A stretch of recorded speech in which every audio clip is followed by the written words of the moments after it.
Halo, assalamualaikum warahmatullahi wabarakatuh. Kembali lagi dengan channel PKM Petani Kampung Modern. Pada video kali ini saya akan memberikan tips-tips bertani kopi bagi pemula maupun yang sudah berpengalaman. Tapi sebelum lanjut, mari kita intro dulu.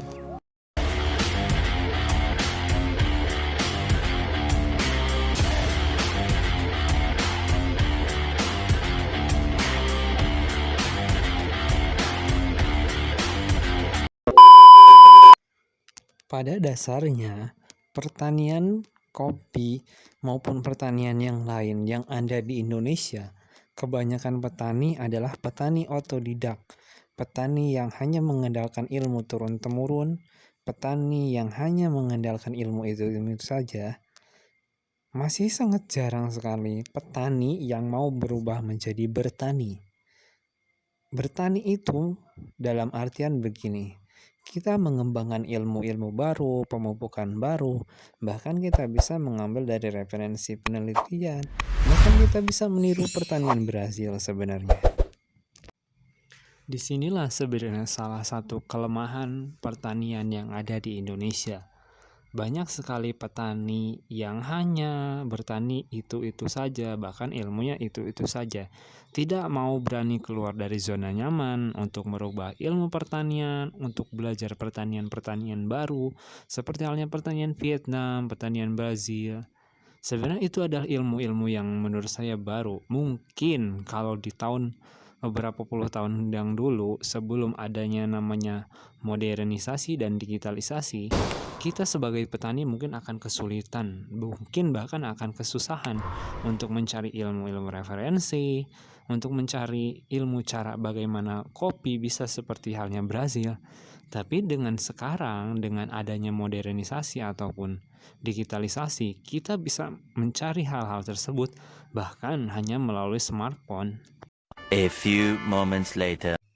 Baiklah, mari kita mulai beberapa tips bagi petani pemula maupun petani yang sudah lama bertani tetapi hasil kopinya belum terlalu bisa maksimal.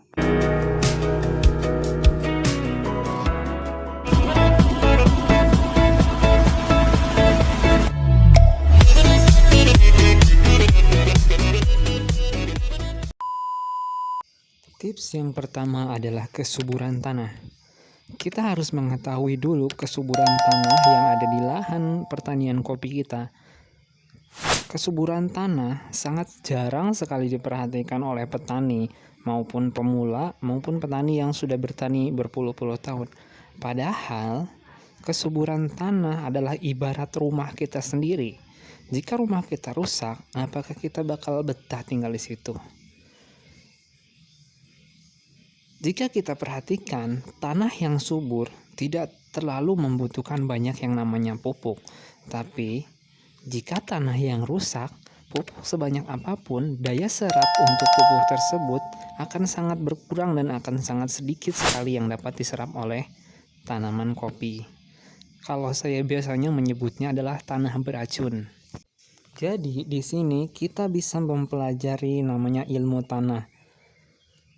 Ya, tidak harus sampai bisa bagus banget kita belajar ilmu tanah, tapi setidaknya kita mempunyai namanya pH meter, pengukur pH tanah. Karena pH tanah dengan kesuburan tanah itu sangat intens sekali kaitannya.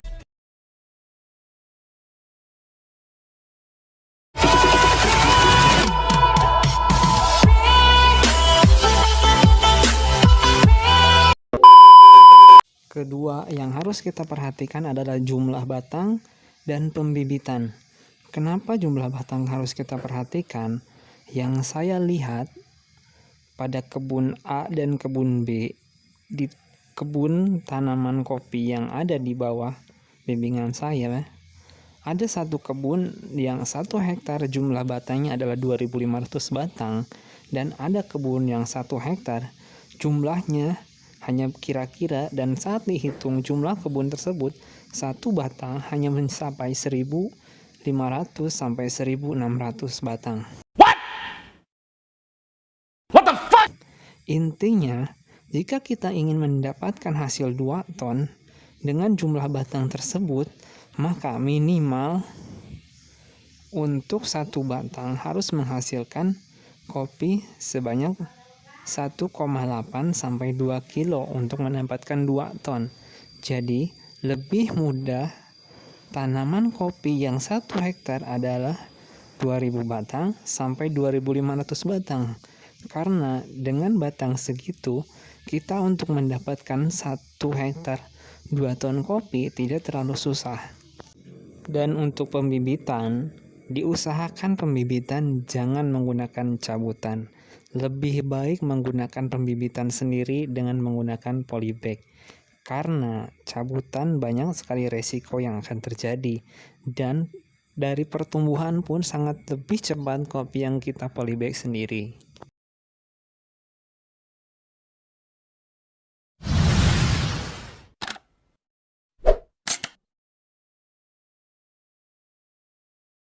Yang ketiga adalah pemupukan. Nah, untuk pemupukan sebenarnya sudah banyak sekali anjuran, yang salah satunya adalah dari Puslit Koka, pemupukan dari Petrokimia Gersik, pemupukan dari Yaramila ataupun Mutiara. Sudah banyak sebenarnya rekomendasi pemupukan yang dikeluarkan oleh lembaga-lembaga terkait.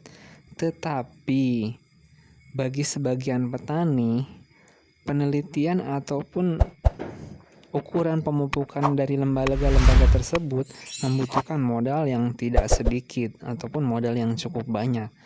Pemupukan sebenarnya ada 2 kategori. Pertama, pemupukan tabur. Kedua adalah pemupukan foliar feeding ataupun spray. Saya sudah membuktikan bahwa pemupukan tidak harus serta-merta tabur. Bisa juga kita mempemupukan melakukan dengan foliar feeding ataupun spray, dan hasilnya pun cukup lumayan.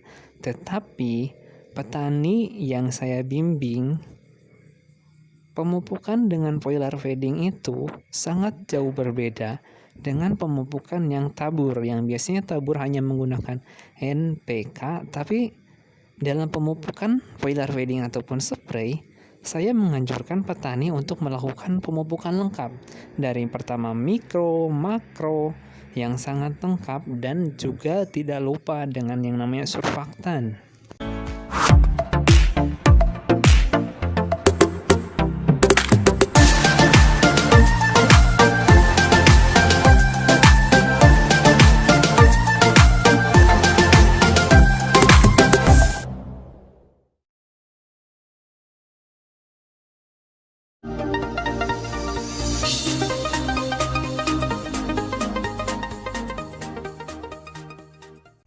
Yang keempat adalah pengendalian hama. Pengendalian hama kopi sebenarnya di Indonesia mungkin masih jarang orang-orang melakukan pengendalian terhadap hama. Padahal pengendalian hama sangat-sangatlah penting dalam sebuah pertanian kopi.